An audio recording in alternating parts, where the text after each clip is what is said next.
Jiddu Krishnamurti. De la connaissance de soi. Les problèmes du monde sont si colossaux, si complexes, que pour les comprendre, et donc les résoudre, on doit les aborder d'une manière très simple et directe. Cette simplicité est celle d'un jugement qui ne dépend ni d'influences extérieures, ni de nos préjugés ou de notre humeur. Ainsi que je l'ai déjà dit, la solution ne doit pas être cherchée auprès de conférenciers, ni dans des théories, ni en mettant de nouveaux chefs à la place des anciens.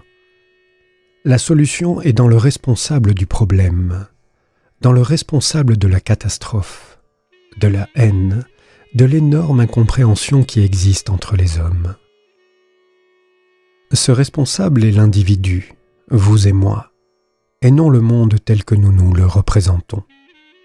Le monde est l'état de nos relations mutuelles, et non quelque chose en dehors de vous et moi.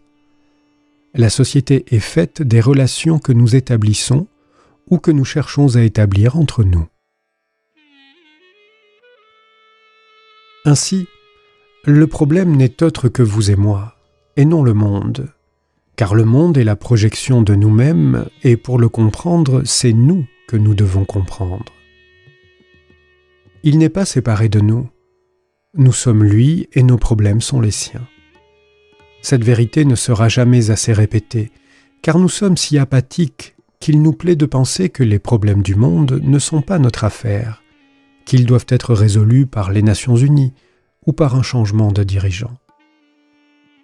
Cette mentalité est bien obtuse, car c'est nous-mêmes qui sommes responsables de cette effroyable misère, de cette confusion générale, de cette guerre sans cesse menaçante. Pour transformer le monde, nous devons commencer par nous-mêmes, et dès lors, ce qui importe, c'est l'intention. Notre intention doit être de nous comprendre vraiment, et non de laisser à d'autres le soin de se transformer ou de provoquer une modification extérieure par une révolution de la droite ou de la gauche. Il est important de comprendre que là est notre responsabilité, à vous et à moi, car aussi petit que soit notre monde, si nous pouvons nous transformer, introduire un point de vue radicalement différent dans notre existence quotidienne, peut-être pourrons-nous affecter un monde plus vaste par l'extension de nos rapports avec autrui. Il nous faut donc essayer de comprendre le processus de la connaissance de soi. Ce n'est pas un processus d'isolement qui nous retirerait du monde, car il est impossible de vivre isolé. Être, c'est être en relation. Il n'y a pas de vie isolée. Ce sont les relations dont la base est erronée qui provoquent les conflits, les malheurs, les luttes. Si nous parvenons à transformer nos rapports dans notre monde, fût-il très étroit, cette action sera comme une vague qui ne cessera de s'étendre. Je pense qu'il est important de comprendre que notre monde est celui de nos relations, quelque limitées qu'elles soient, car si nous pouvons y provoquer une transformation, non superficielle mais radicale, nous commencerons alors, activement, à transformer le monde. La vraie révolution n'est jamais conforme à un modèle donné, de gauche ou de droite, à une révolution dans les valeurs sensorielles et dans celles qui sont créées par les influences du milieu. Pour trouver les vraies valeurs, qui ne sont ni celles des sens, ni celles du conditionnement extérieur, et qui, seules, régénèrent, transforment et produisent une révolution radicale, il est indispensable de se connaître soi-même. La connaissance de soi est le commencement de la sagesse, c'est-à-dire de la régénération. Mais pour se comprendre, il faut que l'intention y soit. Et c'est là qu'est la difficulté. Certes, nous sommes mécontents. Nous aspirons à un changement immédiat. Mais notre mécontentement est canalisé par le désir de parvenir à un certain résultat. Nous cherchons un nouvel emploi ou nous succombons au milieu. Le mécontentement, au lieu de nous enflammer, de nous pousser à mettre en question la vie entière, la totalité du processus de l'existence, aussitôt qu'il est canalisé, nous rend médiocres, nous fait perdre toute intensité. Et c'est tout cela qu'il nous faut découvrir en nous, par nous-mêmes, car la connaissance de soi ne peut être enseignée par personne ni par aucun livre. C'est à nous de la découvrir. Et cette investigation, cette profonde enquête, doit être soutenue par une intention constante. Aussitôt que celle-ci faiblit, le simple acquiescement quant à l'utilité de se connaître ou le souhait exprimé de parvenir à cette connaissance n'ont que peu d'intérêt. Ainsi, se transformer soi-même, c'est transformer le monde, parce que le moi est à la fois le produit et une partie intégrante du processus total de l'existence humaine. Pour se transformer, la connaissance de soi est essentielle, car si vous ne vous connaissez pas, votre pensée n'a pas de base. L'on doit se connaître tel que l'on est, et non tel que l'on désire être. L'on ne peut transformer que ce qui est, tandis que ce que l'on voudrait être n'est qu'un idéal, une fiction, une irréalité. Mais se connaître tel que l'on est exige une extraordinaire rapidité de pensée, car ce qui est subit de perpétuels changements, et si l'esprit veut adhérer à cette course, il ne doit évidemment pas commencer par s'attacher, par se fixer à un dogme ou à une croyance. Pour vous connaître, il vous faut avoir l'agilité d'un esprit libéré de toutes les croyances, de toutes les idéalisations, lesquelles pervertissent la perception en projetant sur elle leur coloration particulière. Si vous voulez vous connaître tel que vous êtes, n'essayez pas d'imaginer ce que vous n'êtes pas. Si je suis avide, envieux, violent, mon idéal de non-violence aura bien peu de valeur. Mais savoir vraiment que l'on est avide et violent, le savoir et le comprendre, cela exige une perception extraordinairement aiguë et de l'honnêteté et une pensée claire. Tandis que poursuivre un idéal éloigné de ce qui est une évasion qui nous empêche de découvrir ce que nous sommes et d'agir directement sur nous-mêmes. La compréhension non déformée de ce que vous êtes, laid ou beau, malfaisant ou élément de désordre, cette compréhension non déformée donc est le commencement de la vertu. La vertu est essentielle car elle confère la liberté. Ce n'est qu'en la vertu que vous pouvez vous découvrir et vivre. Cultiver la vertu engendre la respectabilité, mais certes pas la compréhension et la liberté. Il y a une différence entre être vertueux et le devenir. L'être, c'est comprendre ce qui est, tandis que devenir vertueux, c'est recouvrir ce qui est avec ce que l'on voudrait être et renvoyer la solution indéfiniment. Ce processus qui consiste à éviter ce qui est en cultivant un idéal passe pour être vertueux. Mais si vous l'examinez de près et d'une façon directe, vous verrez qu'au contraire de ce que l'on dit, il n'est qu'un perpétuel refus de se trouver face à face avec ce qui est. La vertu n'est pas le devenir de ce qui n'est pas, mais la compréhension de ce qui est, laquelle nous libère de ce qui est. Et la vertu est essentielle dans une société qui se désintègre rapidement. Pour créer un monde nouveau, une structure nouvelle sans rapport avec l'ancienne, il faut être libre de découvrir, et liberté implique vertu. Sans vertu, il n'y a pas de liberté. L'homme immoral qui s'efforce de devenir vertueux, peut-il connaître jamais la vertu? L'homme qui n'est pas moral ne peut jamais être libre, et par conséquent ne peut jamais découvrir ce qu'est la réalité. La réalité ne peut être découverte qu'en comprenant ce qui est, et pour comprendre ce qui est, on doit être libre, libre de la peur de ce qui est. Pour comprendre ce processus, il faut qu'existe l'intention de savoir ce qui est, de suivre chaque pensée, chaque sentiment, chaque acte.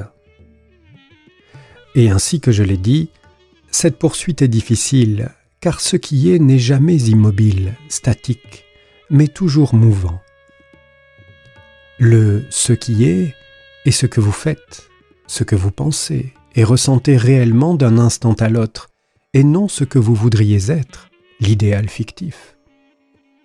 Ce qui est l'actuel, et pour le saisir, il faut un esprit aigu, rapide, toujours en éveil. Si nous commençons à condamner ce qui est, à le blâmer ou à lui résister, nous ne comprenons plus son mouvement. Si nous voulons comprendre une personne, nous ne devons pas la condamner mais l'observer, l'étudier. Il me faut aimer la chose même que j'étudie. Si vous voulez comprendre un enfant, aimez-le, ne le blâmez pas, jouez avec lui, observez ses mouvements, ses caractéristiques personnelles, son comportement. De même, pour comprendre ce qui est, vous devez observer ce que vous pensez, ressentez et faites d'instant en instant. C'est cela l'actuel. Toute autre action, toute action idéologique, tout idéal n'ont rien d'actuel. Ce ne sont que des souhaits, des désirs fictifs d'être autre chose que ce qui est. La compréhension de ce qui est exige un état d'esprit en lequel il n'y a ni identification ni condamnation, ce qui implique un esprit vif et pourtant passif. Nous sommes dans cet état lorsque nous voulons réellement comprendre quelque chose. L'intensité de l'intérêt engendre cet état d'esprit. Et lorsque nous voulons comprendre ce qui est, c'est-à-dire l'état même de notre esprit, nous n'avons guère besoin de le forcer, de le discipliner, de le contrôler. Au contraire, nous devenons le lieu d'une observation vive et passive. Cet état de lucidité surgit avec l'intérêt, avec l'intention de comprendre. La compréhension fondamentale de soi-même n'est pas le fruit d'une accumulation de connaissances ou d'expériences. Celle-ci s'appuie sur la mémoire, tandis que la connaissance de soi est d'instant en instant. Si nous ne faisons qu'accumuler des données sur le moi, ces informations mêmes nous empêchent de nous comprendre plus profondément, car cet entassement de savoir et d'expérience devient un foyer où la pensée se concentre et a son être. Le monde n'est pas différent de nous et de nos activités, c'est ce que nous sommes qui crée les problèmes du monde. La difficulté, pour la plupart d'entre nous, est que nous ne nous connaissons pas directement, mais que nous sommes à la recherche d'un système, d'une méthode, d'un moyen d'action qui résoudrait les nombreux problèmes humains. Existe-t-il un moyen, un système pour se connaître ? Toute personne habile, tout philosophe peuvent inventer un système, une méthode, mais ne pensez-vous pas que le résultat d'une méthode est créé par la méthode elle-même ? Si j'adopte un certain système pour me connaître, j'obtiendrai le résultat qui découle de cette méthode, mais je ne me connaîtrai pas pour autant. Car la méthode, le système, le moyen façonnent la pensée et l'activité, mais cette forme particulière qu'elles assument n'est pas la connaissance de soi. Il n'y a donc pas de méthode pour se connaître. La recherche d'une méthode implique le désir d'obtenir un certain résultat. C'est cela que nous voulons. Nous nous soumettons à l'autorité d'une personne, d'un système ou d'une idéologie, car nous désirons obtenir un résultat qui nous fasse plaisir et qui nous apporte la sécurité. En vérité, nous ne voulons pas nous connaître, voir clairement nos impulsions, nos réactions, tout le processus conscient et inconscient de notre pensée. Nous préférons adopter un système et poursuivre le résultat qu'il comporte. Cette poursuite est invariablement engendrée par notre désir de trouver une sécurité, une certitude, et le résultat n'est pas la connaissance de soi. Une méthode implique l'autorité d'un sage, d'un gourou, d'un sauveur, d'un maître qui se porte garant de l'efficacité de leur enseignement, mais cette voie n'est certes pas celle de la connaissance de soi. L'autorité, au contraire, nous empêche de nous connaître. Sous l'égide d'un guide spirituel, nous pouvons temporairement éprouver un sens de sécurité et de bien-être, mais qui n'est pas la connaissance du processus total de nous-mêmes. L'autorité, de par sa nature, nous empêche d'être lucide quant à notre être intérieur et détruit de ce fait la liberté en dehors de laquelle il n'y a pas de création. L'état créateur n'existe qu'en la connaissance de soi. La plupart d'entre nous en sont privés. Nous sommes des machines à répétition, des disques de gramophone, de sempiternelles chansons enregistrées par nos expériences, nos conclusions, nos souvenirs ou ceux des autres. Revivre ces enregistrements, ce n'est pas créatif, mais c'est justement cela que nous voulons. Le culte de l'autorité écarte les périls que nous craignons et détruit la compréhension. Cette tranquille spontanéité de l'esprit qui est l'état créatif. Notre difficulté est que la plupart d'entre nous ont perdu cet état. Être créatif ne veut pas dire nécessairement peindre, écrire, devenir célèbre, en somme avoir la capacité d'exprimer une idée, puis se faire applaudir ou rejeter par le public. Il ne faut pas confondre le don de s'exprimer avec l'état créatif. En celui-ci, le moi est absent. L'esprit n'est plus centré sur ses expériences, ses ambitions, ses poursuites, ses désirs. L'état créatif est discontinu. Il est neuf d'instant en instant. C'est un mouvement en lequel le moi, le mien, n'est pas là, en lequel la pensée n'est pas fixée sur un but à atteindre, une réussite, un mobile, une ambition. En cet état seul est la réalité, le créateur de toutes choses. Mais cet état ne peut pas être conçu ou imaginé, formulé ou copié. On ne peut l'atteindre par aucun système, aucune philosophie, aucune discipline. Au contraire, il ne naît que par la compréhension du processus total de nous-mêmes. Cette compréhension n'est pas un résultat, un sommet. Elle consiste à se voir, d'instant en instant, dans le miroir des rapports que l'on entretient avec les personnes, les choses, les possessions et les idées. Mais nous trouvons qu'il est difficile d'être en éveil et sur le qui-vive. Aussi préférons-nous nous engourdir en acceptant des méthodes, des croyances, des superstitions et des théories agréables au moyen desquelles nos esprits s'épuisent et deviennent insensibles. Dès lors, ils ne peuvent plus être dans l'état créateur, d'où le moi est absent, parce que le processus de recognition et d'accumulation qui est mis en œuvre est le moi lui-même. La conscience que l'on a d'être un moi est le centre de la recognition, et celle-ci n'est que le processus de l'accumulation de l'expérience. Mais nous avons tous peur de n'être rien du tout. Nous voulons tous être quelque chose. Le petit personnage veut devenir important, le vicieux vertueux, le faible rêve de puissance et d'autorité. Telle est l'incessante agitation de nos esprits. Ils ne peuvent jamais se taire, donc ils ne peuvent jamais connaître l'état créatif. Pour transformer le monde autour de nous, avec ses souffrances, ses guerres, ses famines, ses luttes de classe, cette confusion totale, la révolution préalable qui doit se faire en nous-mêmes ne peut pas se laisser guider par une croyance ou une idéologie, quelle qu'elle soit. Les mouvements basés sur des idées, qui se conforment à certaines façons de voir, ne sont pas du tout des révolutions. Pour provoquer une révolution fondamentale en nous-mêmes, nous devons comprendre le processus entier de notre pensée et de nos sentiments, au cours de nos relations. Là est la seule solution de tous nos problèmes. Il est inutile de les chercher dans des disciplines, des croyances, des idéologies, chez des sages ou des savants. Si nous pouvons nous comprendre nous-mêmes tels que nous sommes d'instant en instant, sans le processus d'accumulation, nous verrons comment se produit une quiétude qui n'est pas engendrée par la pensée, qui n'est ni imaginée ni cultivée. En cette quiétude seule est l'état créateur.